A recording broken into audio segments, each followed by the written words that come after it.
When she was 1.5 years old, she could speak, but by her 3rd birthday, she had lost that ability. It's all because of autism. This is the story of Nanaya KUFFOUR. I went through pregnancy like any other parent would. 9 months, and then, I had her. She was a perfect baby. There was nothing wrong at birth. 1.5, she started talking.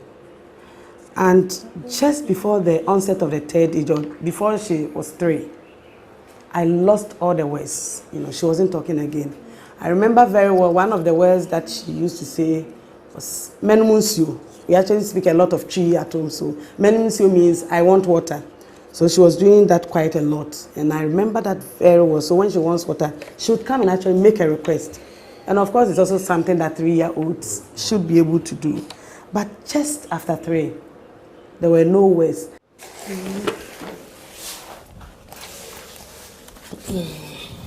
This is 11-year-old Nanaya KUFFOUR. She was diagnosed with autism when she was only 3 years old. Autism is a disorder that affects the brain. It is irreversible, meaning there is no cure for this.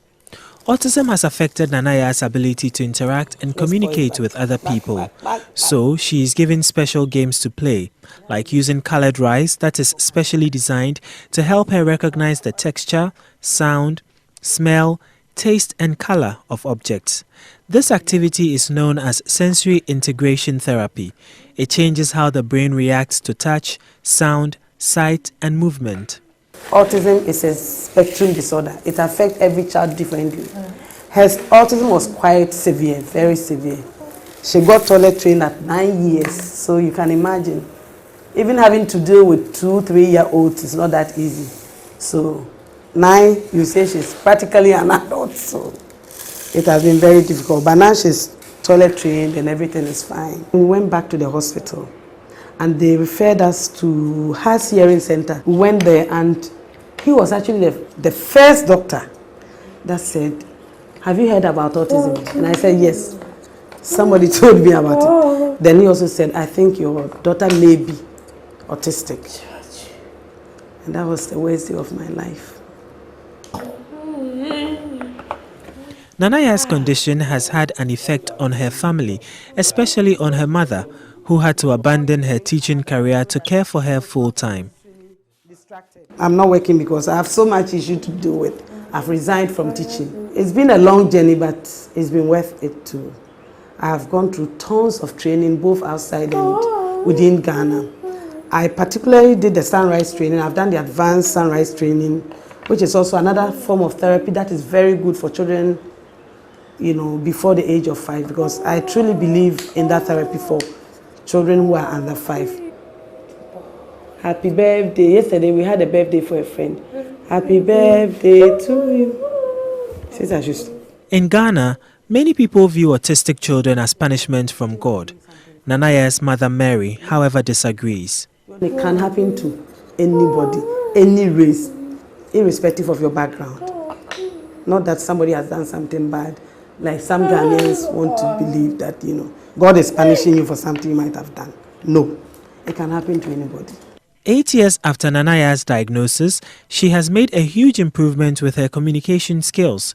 They may, act aloof to what you're saying or may not necessarily understand what you're saying to them, but they do hear. They do hear. Give me 5. And a blow, a finger, and a kiss. Can I get a kiss? Okay. Do you want us to go for a walk? Do you want to go for a walk? Do you want to go for a walk? Her mom says it is partly due to the special diet her daughter has been on. She's on a special diet, what we call the gluten-free, casein-free, soy-free diet. And she's not taking things like cocoa, she's not taking milk, she's not taking sugar, she's not taking anything that has flour content in it.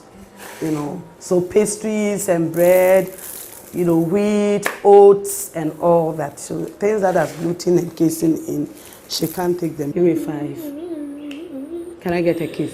Thank you. It's okay. It's okay. Thank you. But this special interaction between mother and daughter does not always go according to plan. Okay? It's okay. It's okay. It's okay. It's okay. It's okay. What is it? So she's going through tantrums now. I don't know what it is. And she can't tell me what. So it's very disheartening, you understand. What is it that is worrying you that you can't tell me? Ade? Mary KUFFOUR is calling for government support. I think, a way forward will be to liaise with the already existing organizations. Okay, maybe support them with infrastructure. Maybe support them by training some of our doctors or our speech therapy. Because I know the speech therapy program is done in UK or other parts of the world, and none of our universities has offered that, not yet. So it would be good if some of them are sponsored into doing this. I don't know yet if Ghana has occupational therapy, something that our children with autism really need, but we don't have that as well. This is Charles, Nanaya's elder brother. He has had to learn to live with an autistic sibling. When I was in secondary school and then primary and GHS education, whenever you see your colleagues relating with your sister, you always wish that your sister could be like them, like their sisters, so I could freely relate with them, but then that's not so. So it has been really difficult for me to witness to others what the problem my sister is having. Despite her peculiar condition, she is enrolled in mainstream education so she can interact with regular children. Interacting with the KUFFOUR family helped me to appreciate the sacrifices families are making to ensure their children live regular lives. Okay. So this is from Nanaya to say thank you to Multi TV. Thank you. And I say thank you to everybody. Thank you.